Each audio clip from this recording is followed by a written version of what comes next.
नमस्कार दोस्तों, मैं doctor Komal Bahl. Welcome to my YouTube channel Shri Ayurveda. दोस्तों, अनाटमी की क्लासेस कंटिन्यू हो रही हैं एंड उसके अनदर इम्पॉर्टेंट लेक्चर में आज हम कुछ इम्पॉर्टेंट टॉपिक्स जो है लेंगे, जो कि फ्रीक्वेंटली पिछले कई सालों से, ठीक है, स्पेशली 4-5 सालों से एआईए पीजीटी के एग्ज़ाम में पूछे जा रहे हैं। तो चलिए स्टार्ट करते हैं। ये कुछ most important topics lecture and तक देखिए ताकि आपका कोई भी पॉइंट मिस ना हो जाए। और अगर आपको हमारा व्हाट्सएप ग्रुप ज्वाइन करना है डेली लेक्चर्स के अपडेट के लिए, तो उसका लिंक आपको डिस्क्रिप्शन बॉक्स में मिल जाएगा। तो दोस्तों, इसमें सबसे पहले हम पढ़ेंगे मेन ग्लैंड्स। मेन ग्लैंड्स में सबसे पहले मोल्स ग्लैंड, कई बार क्वेश्चन आ चुका है ऑलरेडी। तो मोल्स ग्लैंड जो है ये आईलिड्स में होता है। मेबोमियन ग्लैंड जो होता है ये टार्सल प्लेट में होता है।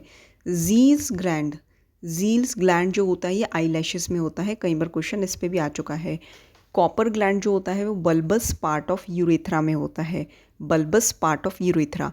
बार्थोलिन ग्लैंड, इस पे भी क्वेश्चन आ चुका है, लेबिया मेजोरा में होता है। ठीक है, विजाइनल पार्ट होता है ये लेबिया मेजोरा, तो उसमें बार्थोलिन ग्लैंड होता है। ठीक है, एंड मोंटोगमेरी ग्लैंड जो है ये एरियोला ऑफ ब्रेस्ट में मिलता है। एरियोला ऑफ ब्रेस्ट में।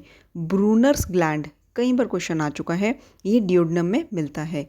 ठीक है, Brunner's gland in duodenum. Moll's gland in eyelids. Meibomian gland in tarsal plate. Zeis gland in eyelashes. Cowper gland in sorry Cowper gland in bulbous part of urethra, and then Bartholin gland in labia majora, Montgomery gland in areola of breast, Brunner's gland in duodenum। इसके बाद है main pouches, जिसमें से राथकेस pouch जो first number पे है। कई बार इसमें से क्वेश्चन ऑलरेडी आ चुका है। तो मेन पाउचेस में राथकेस पाउच है पिट्यूटरी ग्लैंड में, ये हमें मिलता है। डोगलास पाउच ये हमें रेक्टो यूट्राइन पाउच में मिलता है। ठीक है, मतलब रेक्टो यूट्राइन पाउच होता है ये, मतलब जहाँ पे रेक्टो और यूट्रस का एरिया होता है वहीं पे ये जो है डोगलास पाउच होता है। Hartmann's pouch, it is the dilated part of neck of gall bladder, वहाँ पे ये पाउच अवेलेबल होता है। Dilated part of neck of gall bladder. Morison's pouch, hepatorenal pouch भी कहते हैं। ठीक है, एंड ये एक कॉमन साइट होती है जहाँ पे सब फ्रेनिक, मतलब कि फ्रेनिक किसके लिए यूज़ होता है, डायाफ्राम के लिए। तो डायाफ्राम के नीचे जो एरिया होता है उस वहाँ पे ये पाउच होता है, मॉरिसन्स पाउच।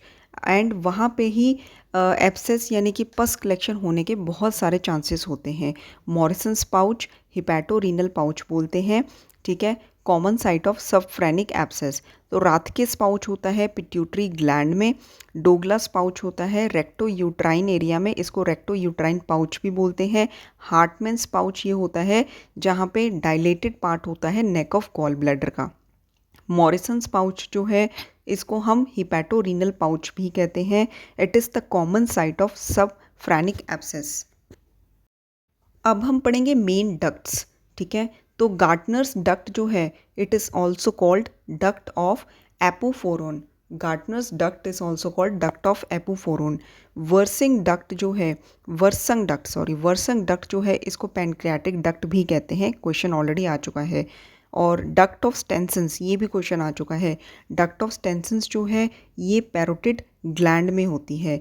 वॉटन्स डक्ट ये सब मैंडिबुलर ग्लैंड में होती है। और फिर डक्ट ऑफ बिविनस ये सब लिंगुअल ग्लैंड में होती है। डक्ट ऑफ सेंटोरिनी, ये क्वेश्चन आ चुका है, एक्सेसरी पैनक्रियाटिक डक्ट भी बोलते हैं इसको, duct of Santorini. And then duct of Bellini, ये किडनी में होती है। सिस्टिक डक्ट जो है it lies between porta hepatis and neck of gall bladder. Porta hepatis and neck of gall bladder. तो गार्टनर्स डक्ट होती है duct of epoophoron. Wirsung duct को पैनक्रियाटिक डक्ट भी बोलते हैं। डक्ट ऑफ स्टेंसन्स जो है ये है पैरोटिड ग्लैंड में होती है। वॉटन्स डक्ट जो है ये सब मैंडिबुलर ग्लैंड में होती है। और duct of Rivinus sublingual gland. Duct of Santorini इसको एक्सेसरी पैनक्रियाटिक डक्ट भी बोलते हैं। डक्ट ऑफ बेलिनी ये किडनी में होती है। सिस्टिक डक्ट जो है it lies between porta hepatis and neck of gall bladder. ठीक है, तो दोस्तों यहाँ तक हमने आज पढ़ा। इसको बार बार सुनिए ताकि आपको बहुत अच्छे से ये लर्न हो जाए। कोई भी पॉइंट मिस मत करिए क्योंकि इसमें से क्वेश्चन अक्सर आ रहे हैं पिछले 4-5 सालों से। Thank you so much.